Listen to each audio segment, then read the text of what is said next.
സ്നേഹം നിറഞ്ഞ സുഹൃത്തുക്കളെ, കഴിഞ്ഞ ദിവസം രാഹുൽ ഈശ്വർ ഹിജാബ് വിവാദവുമായി ബന്ധപ്പെട്ട് എല്ലാവരും ശ്രീജിത്ത് പണിക്കരുടെ വീഡിയോ കാണണമെന്ന് റെക്കമെൻഡ് ചെയ്തിട്ടുണ്ടായിരുന്നു. അതിൻ്റെ അടിസ്ഥാനത്തിൽ ഞാൻ അദ്ദേഹത്തിൻ്റെ ചാനൽ പരിശോധിക്കുകയും അദ്ദേഹം ഈ വിഷയവുമായി ബന്ധപ്പെട്ട് പുറത്തിറക്കിയിട്ടുള്ള വീഡിയോകൾ കാണുകയും ചെയ്തു. അതിൽ 9 ദിവസം മുമ്പ് അദ്ദേഹം ഒരു വീഡിയോ ചെയ്തിട്ടുണ്ട്. അങ്ങനെ കേരളത്തിലും ഹിജാബ് വിവാദം 1,59,000 ആളുകൾ ഇപ്പോൾ അത് കണ്ടിട്ടുണ്ട്. അതിൻ്റെ തൊട്ടടുത്ത ദിവസം അദ്ദേഹം അടുത്ത വീഡിയോ ചെയ്തു. ശിരോവസ്ത്രം ധരിക്കുന്ന കന്യാസ്ത്രീകൾക്ക് ഹിജാബ് വിലക്കാൻ കഴിയും. ആ വീഡിയോ ഏതാണ്ട് 1,32,000 ആളുകൾ കണ്ടിട്ടുണ്ട്. അതിൻ്റെ തൊട്ടടുത്ത ദിവസം അദ്ദേഹം അടുത്ത വീഡിയോ ചെയ്യുന്നു. അനാവശ്യമായി ഇടപെട്ട് കുളമാക്കിയ ശിവൻകുട്ടിക്ക് നമോവാകം. അതും 1,19,000 ആളുകൾ കണ്ടിട്ടുണ്ട്. ഇങ്ങനെ ഈ വിവാദമുണ്ടായ 1-ാം ദിവസം മുതൽ വളരെ കൃത്യമായ രൂപത്തിൽ അത് ഫോളോ അപ്പ് ചെയ്യുകയും പൊതുസമൂഹം ആ വിഷയത്തെ ഏത് രീതിയിലാണ് മനസ്സിലാക്കേണ്ടത് എന്ന് ഒരു ഗൈഡൻസ് കൊടുക്കാനുള്ള വലിയ ശ്രമങ്ങൾ ശ്രീജിത്ത് പണിക്കരുടെ ഭാഗത്തുനിന്ന് നടക്കുന്നുണ്ട്. അദ്ദേഹത്തിൻ്റെ വാക്കുകൾക്ക് ചാനലുകൾ വലിയ വിലയും കൊടുക്കുന്നുണ്ട്. അദ്ദേഹമാണ് പ്രധാനമായും ഈ വിഷയത്തിൽ ഒരു അക്കാഡമിക്കായിട്ട് കാര്യങ്ങൾ സംസാരിക്കുന്നതായിട്ട് പൊതുജനം കാണുന്നത്. എന്നാൽ അദ്ദേഹത്തിൻ്റെ വീഡിയോകൾ പരിശോധിച്ചപ്പോൾ നമുക്ക് സിമ്പിളായിട്ട് മനസ്സിലാവുന്നൊരു കാര്യം, ഇദ്ദേഹം ഇൻ്റലക്ച്വലി അദ്ദേഹം ഡിസ്ഹോണസ്റ്റ് ആണ്. ഭൗതിക സത്യസന്ധത എന്ന് പറയുന്നൊരു സംഭവം തൊട്ടടുത്തൂടെ പോലും ഇദ്ദേഹത്തിന് പോയിട്ടില്ല. രണ്ടാമത്, നിയമങ്ങൾ അറിയാത്ത പൊതുജനത്തിനെ അദ്ദേഹം തെറ്റിദ്ധരിപ്പിക്കുന്ന വലിയ ശ്രമങ്ങൾ നടത്തുന്നുണ്ട്. 3, ചെറി പിക്കിംഗ്, അഥവാ ഇദ്ദേഹത്തിൻ്റെ കയ്യിലുള്ള രേഖ പോലും സത്യസന്ധമായി പൊതുജനത്തിൻ്റെ മുമ്പിൽ അവതരിപ്പിക്കാതെ കൃത്യമായ ഉദ്ദേശത്തോടുകൂടി ചില കാര്യങ്ങൾ മറച്ചു വെക്കുകയും ചില കാര്യങ്ങൾ മാത്രം പറയുകയും ചെയ്യുന്ന ഒരു ഏർപ്പാടും ശ്രീജിത്ത് പണിക്കർ ഈ വീഡിയോയിലൊക്കെ ചെയ്യുന്നുണ്ട്. അതിലെ പ്രധാനപ്പെട്ട വിഷയങ്ങൾ വരും ദിവസങ്ങളിൽ ഓരോ വീഡിയോ ആയിട്ട് ചെയ്യാമെന്നാണ് കരുതുന്നത്. ഇന്ന് നമ്മൾ ചർച്ചയ്ക്ക് എടുക്കുന്നത്, ഇദ്ദേഹം ന്യൂസ് 18 ചാനലിൽ ഒരു ഡിബേറ്റിൽ പങ്കെടുക്കുന്നുണ്ട്. ഏതാണ്ട് 3 ലക്ഷത്തോളം ആളുകൾ കണ്ട ആ വീഡിയോ, ആ കുറഞ്ഞ സമയത്തിനുള്ളിൽ തന്നെ അദ്ദേഹം ധാരാളം കളവുകൾ യാതൊരു ലജ്ജയുമില്ലാതെ അടിച്ചുവിടുന്നുണ്ട്. അത് ഏതൊക്കെയാണെന്ന് നമുക്ക് കൃത്യമായിട്ടൊന്ന് പരിശോധിക്കാം. ആദ്യം അദ്ദേഹത്തിന്റെ ആ വീഡിയോയിലേക്ക്. പക്ഷേ ഈ കർണാടകയിലെ കേസിലാണെങ്കിലും കേരളത്തിലെ കേസിലാണെങ്കിലും സുപ്രീം കോടതി ഹിജാബ് വിഷയം പരിഗണിക്കുന്ന സമയത്താണെങ്കിലും നമ്മുടെ നാട്ടിലുള്ള പ്രശസ്തരായിട്ടുള്ള പല ഇസ്ലാം പണ്ഡിതന്മാരെയും സമീപിച്ച് എന്താണ് ഹിജാബിന്റെ അവസ്ഥ, അത് ഒരു എസെൻഷ്യൽ റിലീജിയസ് പ്രാക്ടീസ് ആണോ എന്ന് അവരോട് ആരാഞ്ഞിരുന്നു. ഒരാൾ പോലും കോടതിയിൽ അത് എസെൻഷ്യൽ റിലീജിയസ് പ്രാക്ടീസ് ആണെന്ന് പറഞ്ഞില്ല. ഇവിടെ ശ്രീജിത്ത് പണിക്കർ പറയുന്നത്, ഹൈക്കോടതിയിലും സുപ്രീം കോടതിയിലും ഇങ്ങനെ ഹിജാബ് ബാനുമായി ബന്ധപ്പെട്ട കേസ് വന്നപ്പോൾ കോടതി തന്നെ നമ്മുടെ നാട്ടിലുള്ള പ്രശസ്തരായിട്ടുള്ള ധാരാളം പണ്ഡിതന്മാരോട് ഈ വിഷയത്തെക്കുറിച്ച് ചോദിച്ചു, ഹിജാബ് നിങ്ങളുടെ മതത്തിൽ അനിവാര്യമാണോ എന്ന് ഒരു അന്വേഷണമൊക്കെ നടത്തി നോക്കി. എന്നാൽ ഒരാൾ പോലും ഹിജാബ് അനിവാര്യമാണെന്ന് പറഞ്ഞിട്ടില്ല എന്നാണ് ശ്രീജിത്ത് പണിക്കർ പറയുന്നത്. എന്നാൽ ഞാൻ ഈ കോടതിയുടെ വെർഡിക്റ്റുകൾ, വിധികളൊക്കെ വായിച്ചപ്പോൾ അതിലെവിടെയും കോടതി ഇങ്ങനെ ഒരു അന്വേഷണം ഏതെങ്കിലും ഒരു പണ്ഡിതന്മാരോട് നടത്തിയതായിട്ടോ അവരിങ്ങനെ പറഞ്ഞതിൻ്റെ അടിസ്ഥാനത്തിലാണ് ഞങ്ങൾ ഇങ്ങനെ ഒരു വിധി നൽകുന്നതെന്നോ കർണാടക ഹൈക്കോടതിയുടെ വിധിയിലോ അല്ല എങ്കിൽ സുപ്രീം കോടതിയിലെ വിധിയിലോ ഒന്നും തന്നെ നമ്മൾ കാണുന്നില്ല. അപ്പോൾ താങ്കൾക്ക് ഈ അറിവ് എവിടെ നിന്നാണ് കിട്ടിയത്? ഇനി അതല്ല, ഞാൻ ഈ വെർഡിക്റ്റ് വായിച്ചതിനകത്ത് ഞാൻ കാണാതെ പോയിട്ടുള്ള ഏതെങ്കിലും ഭാഗങ്ങളുണ്ട് എങ്കിൽ താങ്കൾ അത് കാണിക്കുക. രണ്ടാമത്, ഇങ്ങനെ സുപ്രീം കോടതിയോ അല്ലെങ്കിൽ ഹൈക്കോടതിയോ പണ്ഡിതന്മാരോട് അന്വേഷിച്ചിട്ടുണ്ടെങ്കിൽ എന്തുകൊണ്ടാണ് അവരുടെ പേര് താങ്കൾ ഇവിടെ പറയാത്തത്? സാധാരണ താങ്കൾ തെളിവ് വെച്ച് സംസാരിക്കാൻ ആഗ്രഹിക്കുന്ന ആളാണല്ലോ. അങ്ങനെയെങ്കിൽ ഏതാണ് ഈ പ്രശസ്തരായിട്ടുള്ള ഈ മുസ്ലിം പണ്ഡിതന്മാർ ആരൊക്കെയാണ്, അവരുടെ സംഘടന ഏതാണ് എന്ന് താങ്കൾ വ്യക്തമാക്കണം. ഞാനിത് വെറുതെ ചോദിക്കുന്നതല്ല. കാരണം കർണാടക ഹൈക്കോടതി ഇങ്ങനെ ഹിജാബ് ഒരു അനിവാര്യമല്ല, ഒരു എസെൻഷ്യൽ റിലീജിയസ് പ്രാക്ടീസ് അല്ല, ERP അല്ല എന്ന് പറഞ്ഞ സമയത്ത് വളരെ ശക്തമായി അതിനെ വിമർശിച്ചുകൊണ്ട് ദാറുൽ ഉലൂം ദൈവബന്ദ് രംഗത്ത് വന്ന ടൈംസ് ഓഫ് ഇന്ത്യയുടെ വാർത്തയാണിത്. അപ്പോൾ ദാറുൽ ഉലൂം ദൈവബന്ദ് അതിനെ ശക്തമായ ഭാഷയിൽ എതിർത്തിട്ടുണ്ട്. രണ്ടാമത്, all India Muslim personal law board, അവരും അതേപോലെ മറ്റിതര സംഘടനകളും കർണാടകയുടെ ഹിജാബ് ബാനുമായി ബന്ധപ്പെട്ട വിധിക്കെതിരായിട്ട് സുപ്രീം കോടതിയെ സമീപിക്കുന്നതിൻ്റെ വാർത്തയാണ് അടുത്തത് എൻ്റെ കൈവശമുള്ളത്. മൂന്നാമത്, കേരളത്തിലെ ഏറ്റവും വലിയ പണ്ഡിത സഭയായിട്ടുള്ള സമസ്ത കേരള ജമിയത്തുൽ ഉലമ, അതിൻ്റെ ജനറൽ സെക്രട്ടറി ആലിക്കുട്ടി മുസ്ലിയാർ, അദ്ദേഹം ഈ കർണാടക ഹൈക്കോടതിയുടെ ഹിജാബ് എന്ന് പറയുന്നത് ഇസ്ലാമിൽ മാൻഡേറ്ററി അല്ല എന്ന് പറഞ്ഞതിനെതിരായിട്ട് സുപ്രീം കോടതിയിലേക്ക് നീങ്ങുന്നതിൻ്റെ വാർത്ത, അത് ടൈംസ് ഓഫ് ഇന്ത്യയും അതേപോലെ തന്നെ ഇന്ത്യൻ എക്സ്പ്രസും ഒക്കെ കൊടുത്തിരിക്കുന്ന വാർത്തയാണ് എൻ്റെ കയ്യിലുള്ളത്. അപ്പോൾ ശ്രീജിത്ത് പണിക്കർ ഇനിയും കാര്യങ്ങൾ വളരെ വ്യക്തമായി ആരെയാണ് സുപ്രീം കോടതി സമീപിച്ച് ചോദിച്ചതെന്ന് വ്യക്തമാക്കണം. ഇനി ഇവരോടൊക്കെ തന്നെയാണോ കോടതി അന്വേഷിച്ചത്? അങ്ങനെ അവർ അന്വേഷിച്ച സമയത്ത് അവർ കോടതിയോട് പറഞ്ഞു അത് മാൻഡേറ്ററി അല്ല എന്ന് പറഞ്ഞു. എന്നിട്ട് വിധി വന്നപ്പോൾ അവർ മാൻഡേറ്ററി ആണെന്നും പറഞ്ഞിട്ട് സുപ്രീം കോടതിയിലേക്ക് പോയതാണോ? അങ്ങനെ ഒരു കബളിപ്പിക്കൽ ഈ ജമിയത്തുൽ ഉലമയും ദാറുൽ ഉലൂം ദൈവബന്ധും അതേപോലെ all India Muslim personal law ബോർഡും ഒക്കെ നടത്തിയോ? ഇനി അതല്ല, ശ്രീജിത്ത് പണിക്കർ വെറുതെ ഗ്യാസ് അടിച്ച് വിട്ടതാണോ എന്നുള്ളത് പൊതുസമൂഹം കേൾക്കുമെന്ന് പറയണം. പരക്കെ പറഞ്ഞിരിക്കുന്ന ഇപ്പോ മഹല്ല് കമ്മിറ്റിയുടെ ഭാഗമായതുകൊണ്ട് അദ്ദേഹത്തിനും അറിയാമായിരിക്കും. ഇസ്ലാമിലുള്ളത് 5 കാര്യങ്ങളാണ് അവിടുത്തെ മതപരമായിട്ടുള്ള അനിവാര്യത. അതിലൊന്ന് അള്ളാഹു എന്ന ദൈവത്തിലും പ്രവാചകനായിട്ടുള്ള മുഹമ്മദ് നബിയിലുമുള്ള വിശ്വാസവും അതല്ലാതെ മറ്റ് ദൈവമില്ല എന്നുള്ള ഒരു ചിന്തയാണ്. അതൊന്ന്. 2, 5 നേരം അവർക്ക് നിഷ്ഠ കൊടുത്തിരിക്കുന്ന നേരം ഏതാണോ ആ നേരങ്ങളിൽ ദിവസവും നിസ്കാരം ചെയ്യുക എന്നുള്ളതാണ് രണ്ടാമത്തെ ERP. മൂന്നാമത്തേത് റമദാൻ മാസത്തിൽ അവർ നൊയമ്പെടുക്കുക എന്നുള്ളതാണ് അവരുടെ ERP. 4, ഏതൊരു മുസ്ലിമും അയാളുടെ വരുമാനത്തിന്റെ ഒരു ഭാഗം ചാരിറ്റിക്ക് കൊടുക്കണമെന്നുള്ള സക്കാത്താണ് 4ാമത്തേത്. 5ാമത്തേത് ജീവിതത്തിൽ ഒരിക്കലെങ്കിലും ഹജ്ജ് ചെയ്യണം എന്നുള്ളതാണ്. അതല്ലാതെ ഹിജാബ് ധരിക്കുക എന്നതോ ഏതെങ്കിലും തരത്തിലുള്ള ശിരോവസ്ത്രം ധരിക്കുക എന്നതോ ഇസ്ലാമിനെ സംബന്ധിച്ചിടത്തോളം അവരുടെ മതപരമായിട്ടുള്ള ഒരു അനിവാര്യതയാണ്. ഒരു കാര്യം കൂടി പറയാം അന്തിമ വിധി പുറപ്പെടുവിച്ചത് കർണാടക ഹൈക്കോടതി. സുപ്രീം കോടതി ഇക്കാര്യത്തിൽ ഭിന്ന വിധിയും വന്നിട്ടുണ്ട് ശ്രീത്, അല്ലെ? അതെ, സുപ്രീം കോടതി പിന്നെ വിധി വരികയും അതിനെ വിശാലമായിട്ടുള്ള ഒരു ബെഞ്ചിന്റെ പരിഗണനയ്ക്ക് വിടുകയും ചെയ്തു. പക്ഷെ ആ ബെഞ്ച് കോൺസ്റ്റിറ്റ്യൂട്ട് ചെയ്തിട്ടില്ല. ഞാൻ പറയുന്നത് എന്താണ് ഒരു മതത്തിന്റെ അനിവാര്യത എന്ന് ഒരു കേരള മഹല്ല് ഫെഡറേഷന്റെ ഭാഗമായിട്ട് പേരിന്റെ താഴെ കേരള മഹല്ല് ഫെഡറേഷൻ എന്ന് എഴുതിയിരിക്കുന്ന ഒരാളിന് അറിയേണ്ടതാണ്. എന്നിട്ടും അത് അറിയാതെ വന്നിരുന്ന് സംസാരിക്കുന്ന ആൾക്കാരുടെ മനോഗതവും അവരുടെ ഇംഗിതവും എന്താണെന്ന് മനസ്സിലാക്കാനുള്ള യുക്തിയും ഇത് കാണുന്ന പ്രേക്ഷകർക്കുണ്ട് എന്ന് ഞാൻ പറയും. ഇവിടെ ശ്രീത്ത് പണിക്കർ പറഞ്ഞതുപോലെ ലോകത്തുള്ള ഏതെങ്കിലും ഒരു മുസ്ലിം പണ്ഡിതൻ പറയുമെന്ന് തോന്നുന്നുണ്ടോ? ഇവിടെ ശ്രീത്ത് പണിക്കർ വലിയ കാര്യത്തിൽ ഇസ്ലാം കാര്യങ്ങൾ 5 എണ്ണമൊക്കെ എണ്ണി പറയുമ്പോൾ മുസ്ലിങ്ങൾ അല്ലാത്തവർക്ക് തോന്നും എന്തൊക്കെയോ വലിയ കാര്യങ്ങൾ പഠിച്ചിട്ട് എന്തോ വലിയ ഗഹനമായ ഒരു നിരീക്ഷണത്തിൻ്റെ അടിസ്ഥാനത്തിലൊക്കെ പറഞ്ഞു എന്നാണ് തോന്നുന്നതെങ്കിലും ഒരു മുസ്ലിമിനെ സംബന്ധിച്ചിടത്തോളം ചില അടിസ്ഥാനപരമായ ചില കാര്യങ്ങൾ പറയുന്നു എന്നതല്ലാതെ ഈ ചോദ്യവുമായി ബന്ധപ്പെട്ട് ഹിജാബ് അനിവാര്യമാണോ എന്ന് ചോദിച്ചാൽ ഹിജാബ് അനിവാര്യമല്ല, ഇസ്ലാമിലാകെ 5 കാര്യങ്ങൾ മാത്രമേ അനിവാര്യമുള്ളൂ എന്ന് ഒരു ഇസ്ലാം പണ്ഡിതനല്ല, മദ്രസയിൽ 1ാം ക്ലാസ്സിൽ പഠിക്കുന്ന ഒരു കുട്ടി പോലും ആ മണ്ടത്തരം പറയില്ല. ഇനി അങ്ങനെ പറഞ്ഞിട്ടുണ്ടെന്നാണ് ശ്രീത്ത് പണിക്കർ വാദിക്കുന്നതെങ്കിൽ അത് എവിടെയാണ് പറഞ്ഞത്? അങ്ങനെ ഏത് കോടതി വിധിയിലാണുള്ളത്? കർണാടക ഹൈക്കോടതിയുടെ വിധിയിലുണ്ടോ? ഇനി അതല്ല സുപ്രീം കോടതിയുടെ വിധിയിലുണ്ടോ? ഇങ്ങനെ മുസ്ലിം പണ്ഡിതന്മാരോട് ചോദിച്ചപ്പോൾ ഈ 5 കാര്യങ്ങൾ മാത്രമാണ് നിർബന്ധമെന്ന് ആരെങ്കിലും പറഞ്ഞതായിട്ട് ആ വെർഡിക്റ്റിൽ എവിടെയെങ്കിലും താങ്കൾക്കൊന്ന് കാണിക്കാമോ? രണ്ടാമത്തെ ചോദ്യം, ഈ 5 കാര്യങ്ങൾ മാത്രമേ ഇസ്ലാമിൽ നിർബന്ധമായി ഉള്ളതെങ്കിൽ ബാക്കി ഫർള് എന്ന് പറയുന്ന ഫർള് ഐൻ എന്നും ഫർള് കിഫായ എന്നും പറയുന്ന വ്യക്തിപരമായി നിർബന്ധമായ കാര്യങ്ങൾ, സാമൂഹികമായി നിർബന്ധമായ കാര്യങ്ങൾ എന്നൊക്കെ പറഞ്ഞ് ഇസ്ലാമിക കർമ്മശാസ്ത്രത്തിൽ പറയുന്ന ഫർളുകൾ, വാജിബുകൾ എന്നൊക്കെ പറയുന്ന കാര്യങ്ങൾ ഏതാണെന്ന് ശ്രീത്ത് പണിക്കർ പറയണം. അതോ ഇതും താങ്കൾ വെറുതെ ഗ്യാസ് അടിച്ച് വിട്ടതാണോ എന്നുള്ളത് പൊതുസമൂഹത്തിന് മുമ്പിൽ താങ്കൾ വ്യക്തമാക്കണം. മുജീബ് റഹ്മാൻ, ഈ രാജ്യത്ത് ഇസ്ലാം മതം പാലിക്കുന്നതിന് വേണ്ടി അനുവാദമില്ല, അതിന്റെ ഒരു ഉദാഹരണമാണ് എന്ന രീതിയിലാണല്ലോ താങ്കൾ അവതരിപ്പിച്ചത്. പക്ഷെ ഇക്കാര്യം ഈ ഒഴിച്ചുകൂടാനാവാത്ത മതാചാരത്തിൽപ്പെട്ടതാണ് വിശ്വാസികൾക്ക്.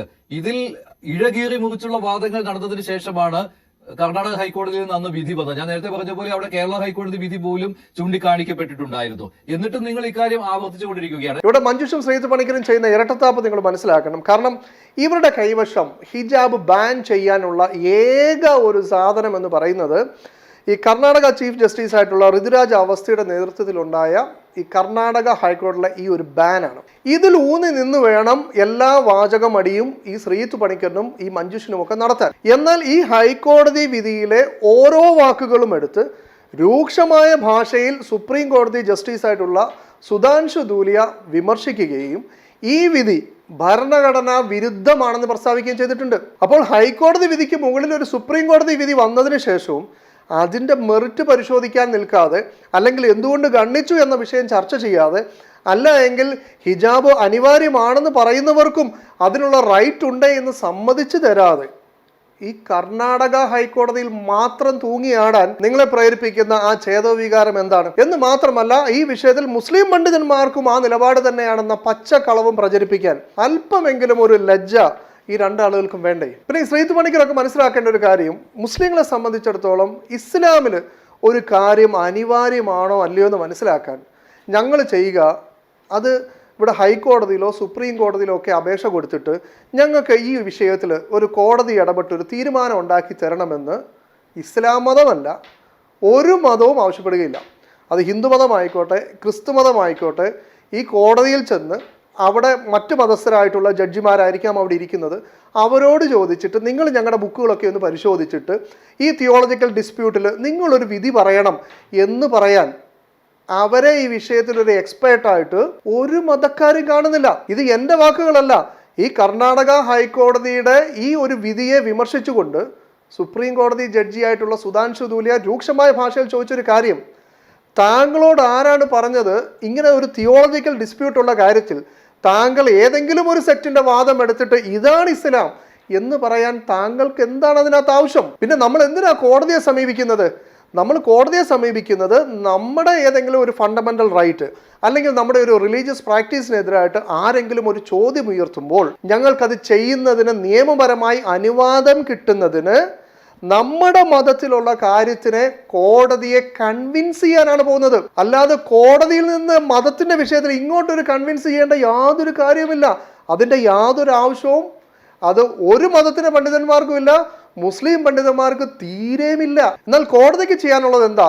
ഒരു കൂട്ടം ആളുകൾ അത് അവരുടെ റിലീജിയസ് പ്രാക്ടീസ് ആണെന്ന് പറഞ്ഞ് പറയുന്ന കാര്യങ്ങൾ അത് ഇവിടെ അനുവർത്തിച്ചാൽ അതുകൊണ്ട് ക്രമസമാധാനത്തിന് പ്രശ്നം വരുമോ, അല്ല എങ്കിൽ ഒരു മൊറാലിറ്റിക്ക് ധാർമ്മികതയ്ക്ക് പ്രശ്നം വരുമോ, ഇനി അതല്ല ഹെൽത്തിന് പ്രശ്നം വരുമോ എന്നത് നോക്കിയിട്ട് ഇനി അങ്ങനെ എന്തെങ്കിലും പ്രശ്നം അതിനുണ്ടെങ്കിൽ അതിനെ എന്ത് ചെയ്യാം, റീസണബിളി അതിനെ റെസ്ട്രിക്റ്റ് ചെയ്യാൻ വേണ്ടി മാത്രമാണ് അവർ നോക്കേണ്ടതുള്ളൂ. അല്ലാതെ മതത്തിലെ ERP പരിശോധിക്കാൻ വേണ്ടി ഹൈക്കോടതിയിലോ സുപ്രീം കോടതിയിലോ പോകേണ്ട കാര്യമില്ല.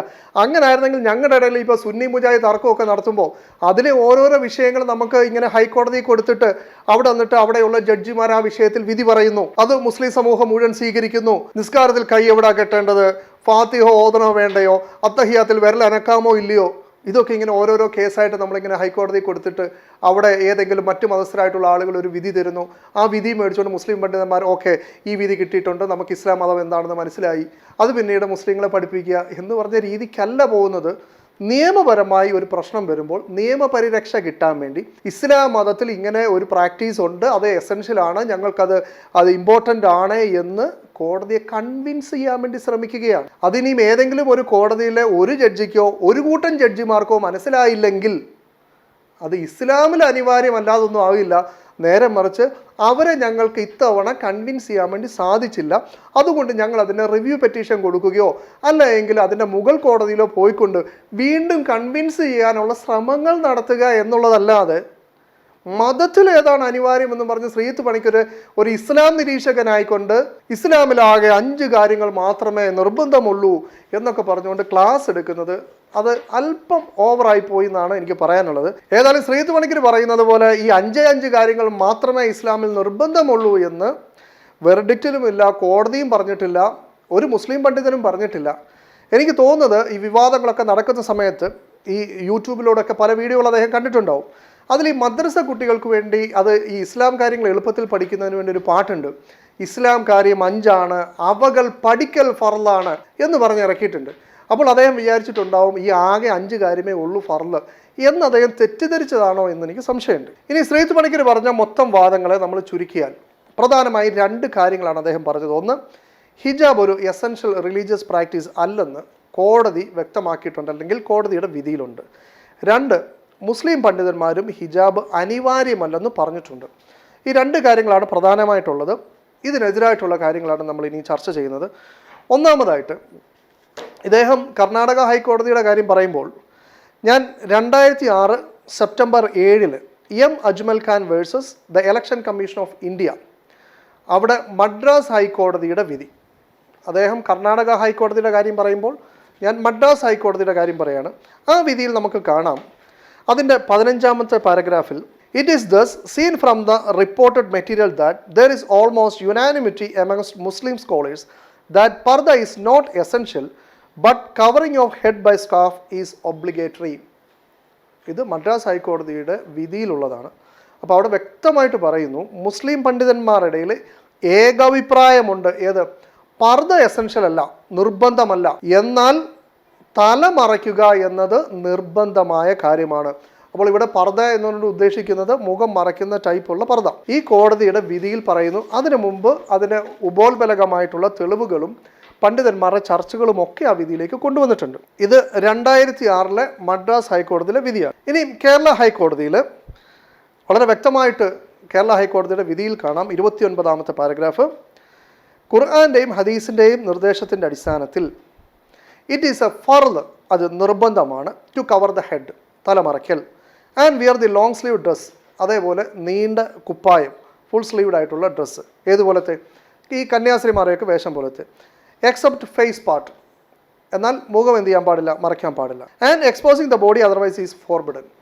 ഇത്രയും ഭാഗമല്ലാത്ത ഭാഗങ്ങൾ പ്രദർശിപ്പിച്ചാൽ അത് ഹറാമാണ്, അത് നിരോധിക്കപ്പെട്ടതാണ്. വെൻ ഫർൾ is violated by any action opposite to ഫർൾ, ദാറ്റ് ആക്ഷൻ ബിക്കംസ് ഫോർബിഡൻ.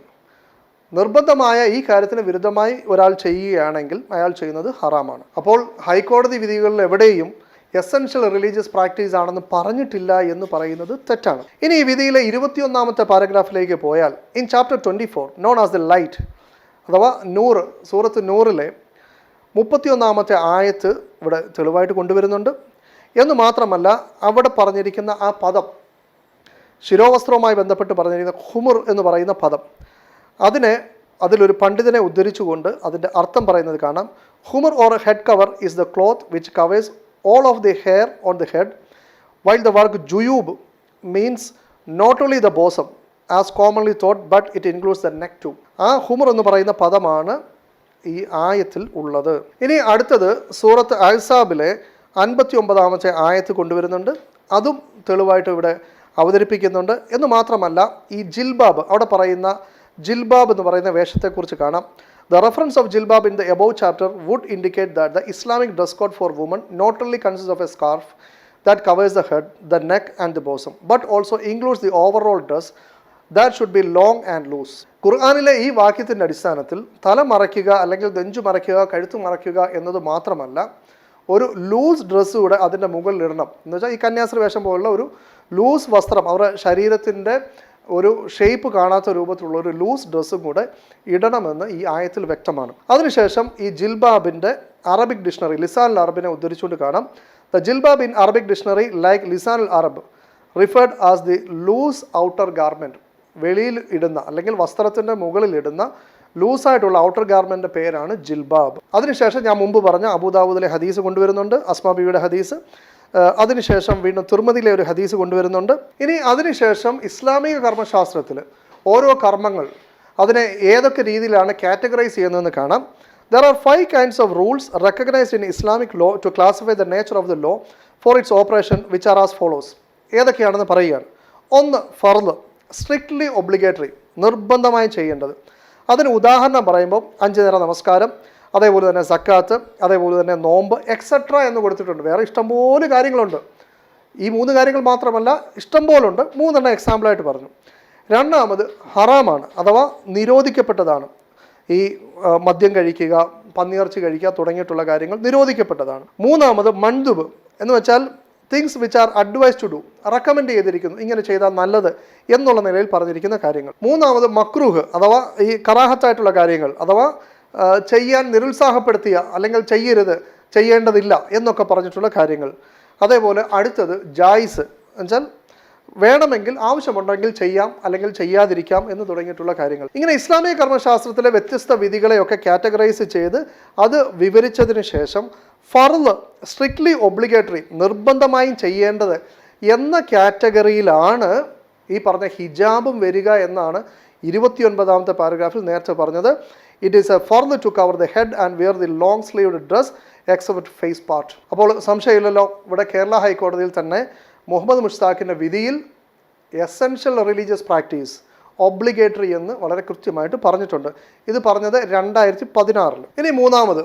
ഇതേ ജഡ്ജി തന്നെ കേരള ഹൈക്കോടതിയിൽ 2018 ഡിസംബർ 4 അടുത്തൊരു കേസിൻ്റെ വെർഡിക്റ്റിൽ പറയുന്നുണ്ട്.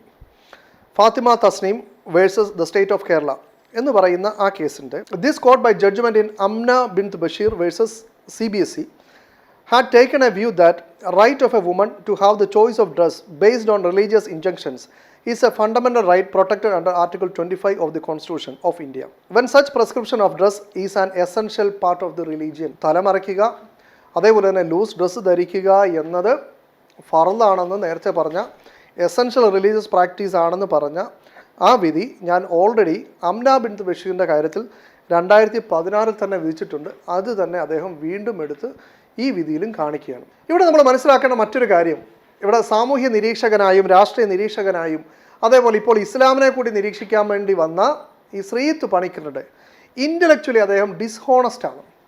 അദ്ദേഹം ചെറി പിക്കിംഗ് ആണ് നടത്തുന്നത്. അദ്ദേഹത്തിന് സൗകര്യമുള്ളത് എടുക്കുകയും ചിലത് അദ്ദേഹം മാസ്ക് ചെയ്യുകയും ചെയ്യുന്നുണ്ട് എന്ന് പറഞ്ഞതിൻ്റെ ഏറ്റവും വലിയ തെളിവാണിത്.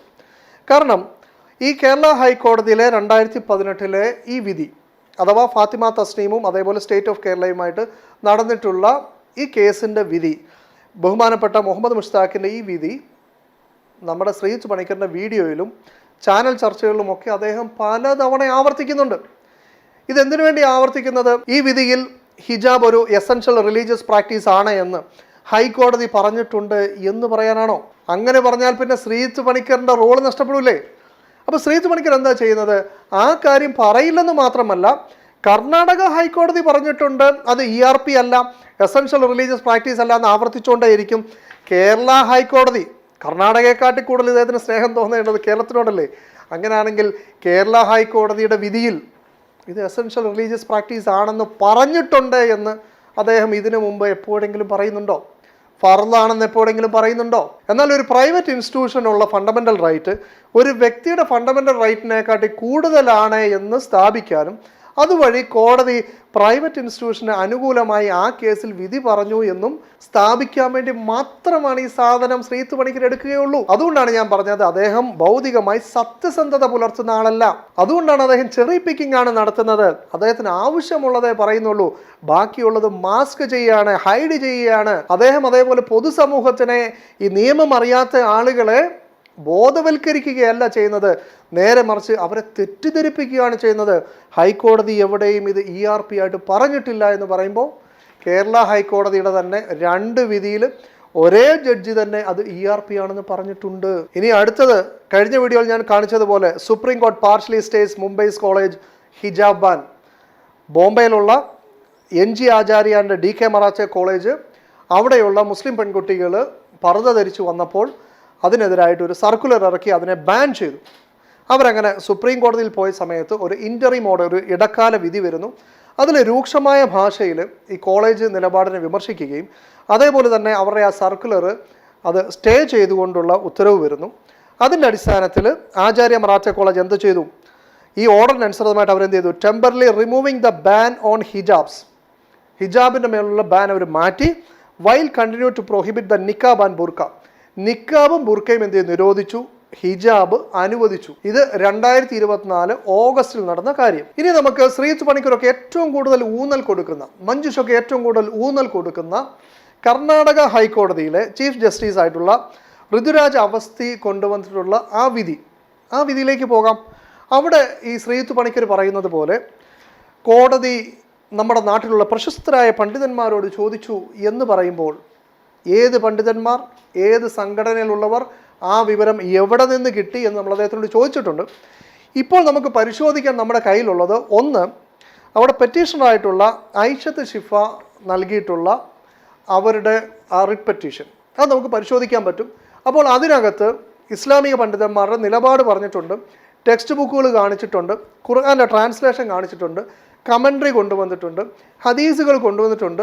ഇതെല്ലാം കൊണ്ടുവന്നത് മുസ്ലിം പെൺകുട്ടികൾക്ക് തല മറയ്ക്കാൻ അനുവാദമുണ്ട് എന്നതിനാണ് കൊണ്ടുവന്നിരിക്കുന്നത്, അല്ലാതെ അനിവാര്യമല്ല എന്ന് പറയാനല്ല കൊണ്ടുവന്നേക്കുന്നത്. എന്ന് മാത്രമല്ല, ഇതിനെതിരായിട്ട് ചീഫ് ജസ്റ്റിസ് ഋതുരാജ് അവസ്ഥയുടെ വെർഡിക്റ്റുമുണ്ട്. ആ വെർഡിക്റ്റ് നമുക്കൊന്ന് പരിശോധിച്ച് നോക്കാം. അതിനകത്ത് അവർ പറയുന്നുണ്ടോ, ഏതെങ്കിലും പണ്ഡിതന്മാർ വന്ന് ഇങ്ങനെ പറഞ്ഞു, ഇത് ഹിജാബ് അനിവാര്യമല്ല എന്ന് പറഞ്ഞു എന്നൊക്കെയാണോ പറഞ്ഞിട്ടുള്ളത്? നമുക്കൊന്ന് പരിശോധിക്കാം. ഈ ഐഷത്ത് ഷിഫയ്ക്ക് വേണ്ടി തയ്യാറാക്കിയ ഈ പെറ്റീഷനകത്ത് നിങ്ങൾ നോക്കിക്കഴിഞ്ഞാൽ, ഞാൻ മുമ്പ് പറഞ്ഞ പോലെ M Ajmal Khan versus election commission of India, Madras ഹൈക്കോടതിയുടെ വിധി ഉണ്ടായിരുന്നല്ലോ, അഥവാ തല മറയ്ക്കൽ ഒബ്ലിഗേറ്ററി ആണെന്ന് മുസ്ലിം പണ്ഡിതന്മാരുടെ ഇടയിൽ ഏകാഭിപ്രായമുണ്ട് എന്ന് പറയുന്ന ആ വിധി അവിടെ കൊണ്ടുവന്നിട്ടുണ്ട്. അതേപോലെ തന്നെ കേരള ഹൈക്കോടതിയിലെ അംന ബിന്ദു ബഷീറിൻ്റെ വിഷയത്തിൽ മുഹമ്മദ് മുഷ്താഖ് എന്ന് പറയുന്ന ബഹുമാനപ്പെട്ട ജഡ്ജിയുടെ വിധികളും അവിടെ കൊണ്ടുവരുന്നുണ്ട്. ഇനി മുന്നോട്ട് പോകുമ്പോൾ ഞാൻ നേരത്തെ പറഞ്ഞ പരിശുദ്ധ ഖുർആനിലെ സൂറത്ത് നൂർ എന്ന് പറയുന്ന അധ്യായത്തിലെ 31-ാമത്തെ ആയത്ത് അല്ലെങ്കിൽ വാക്യം, അത് തെളിവായിട്ട് കൊണ്ടുവരുന്നുണ്ട്. അതിൽ അവിടെ ഉപയോഗിച്ച ഹുമൂർ എന്ന് പറയുന്ന ആ പദം, അത് ഡിക്ഷണറികൾ ഉദ്ധരിച്ചുകൊണ്ട് അതിൻ്റെ അർത്ഥം തലമറയ്ക്കലാണ്, മുസ്ലിം വുമൻ്റെ തലമറയ്ക്കുന്ന വേഷത്തിനാണ് എന്ന് പറയുന്നുണ്ട്. അതിനുശേഷം ധാരാളം ട്രാൻസ്ലേഷൻസ് കൊണ്ടുവരുന്നുണ്ട്, ധാരാളം പണ്ഡിതന്മാർ. ആ പണ്ഡിതന്മാർ ആരൊക്കെയാണ്, അവരുടെ ക്രെഡിബിലിറ്റി എന്താണ് എന്ന് ഫുട് നോട്ടിൽ കൊടുത്തിട്ടുണ്ട്. ഒന്ന്, അബ്ദുൽ ഹലീം. അദ്ദേഹം ആരാണ്? professor of Islamic Studies at the School of Oriental and African Studies. He studied at Al-Azhar University, Egypt.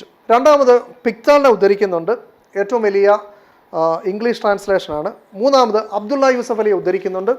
നാലാമത് മുഹമ്മദ് ഹിജാബിനെ ഉദ്ധരിക്കുന്നുണ്ട്. അതിനുശേഷം 3 അമേരിക്കൻ വനിതകൾ പുറത്തിറക്കിയ സ്വഹി ഇന്റർനാഷണൽ എന്ന് പറയുന്ന ഒരു ഖുർആൻ ട്രാൻസ്ലേഷൻ ഉദ്ധരിക്കുന്നുണ്ട്. മറ്റൊന്ന് ഡോക്ടർ മുസ്തഫ ഖത്താബ്, അദ്ദേഹത്തിൻ്റെ ദ ക്ലിയർ ഖുർആൻ എന്ന് പറയുന്ന ഒരു ട്രാൻസ്ലേഷൻ അവിടെ ഉദ്ധരിക്കുന്നുണ്ട്. He's a Canadian Egyptian authority on interpreting the Quran.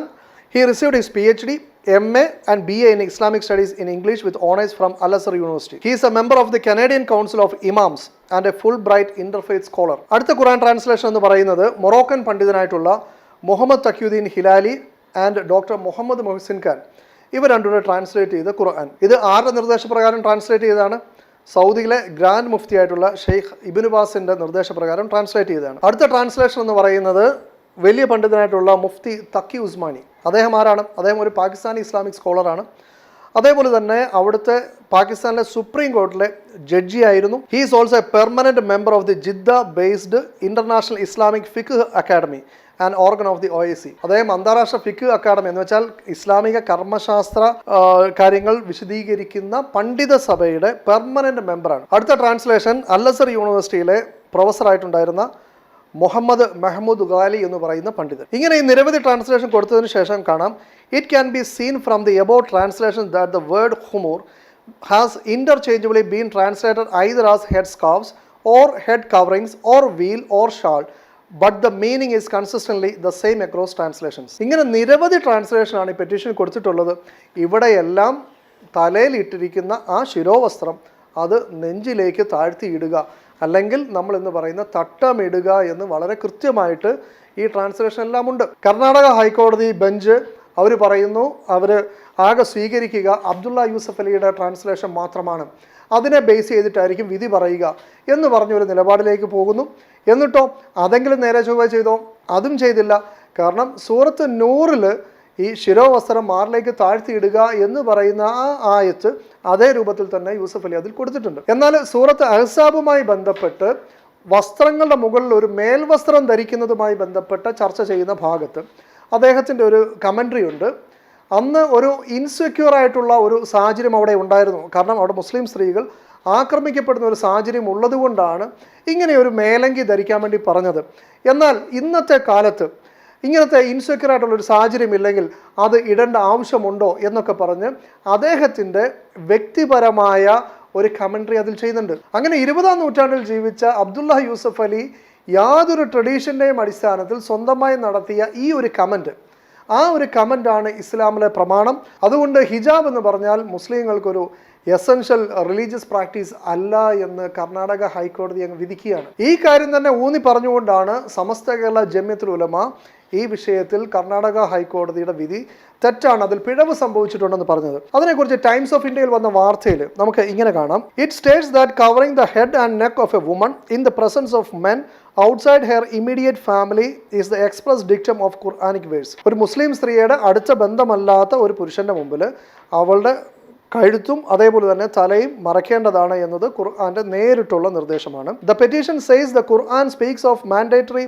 requirement for women to cover their head and neck on more than one occasion and cites Surah 24 ayat 31, just Surah An-Nur, that wants believing women to draw their veils humur over their bosom. ശിരോവസ്ത്രം മാറിലേക്ക് താഴ്ത്തിയിടണമെന്ന് സൂറത്ത് നൂറിൽ പറഞ്ഞിട്ടുണ്ട്. It also side സൂറ 33 അഥവാ സൂറത്ത് അഹ്സാബ് ആയത് 59 which as woman to draw their outer garments over their person. ഈ സൂറത്ത് അഹ്സാബിൽ ഈ outer garment അല്ലെങ്കിൽ ജിൽബാബ് അല്ലെങ്കിൽ മേലങ്കി ധരിക്കണമെന്ന് പറയുന്നുണ്ട്. And says it is for their own convenience and safety, ഇത് അവരുടെ സൗകര്യത്തിനും അതേപോലെ സുരക്ഷയ്ക്കുമാണെന്ന് പറയുന്നുണ്ട്. It is true that there is a difference of opinion among Islamic scholars about the mandatory nature of this words, as some scholars like Abdullah Yusuf Ali would suggest that wearing such a loose outer garment over the entire person of a woman is not mandatory as the same is prescribed only for her own comfort and safety. ഈ ആയത്തിനെ സംബന്ധിച്ച് മുസ്ലിം പണ്ഡിതന്മാരുടെ ഇടയിൽ ചിലരുടെ ഇടയിൽ അഭിപ്രായ വ്യത്യാസമുണ്ട്. ചിലർ പറഞ്ഞു അത് മാൻഡേറ്ററി അല്ല, നിർബന്ധമല്ല, അത് അവളുടെ സേഫ്റ്റിക്കും അതേപോലെ തന്നെ അവളുടെ കൺവീനിയൻസിനും വേണ്ടി അവക്കിടണമെങ്കിൽ ഇടാം, അതൊരു റെക്കമെൻഡേഷൻ മാത്രമാണ് എന്നുള്ള നിലപാട് ഈ അബ്ദുള്ള യൂസഫ് അലിയെ പോലുള്ള ആളുകൾ പറഞ്ഞിട്ടുണ്ട്. But there is no such difference of opinion over the mandatory nature of covering head and neck dictated in the earlier verse. എന്നാൽ സൂറത്തുൽ നൂറിൽ പറഞ്ഞ ആ വിഷയത്തെക്കുറിച്ച് പണ്ഡിത ലോകത്ത് അങ്ങനെ ഒരു അഭിപ്രായ വ്യത്യാസമില്ല.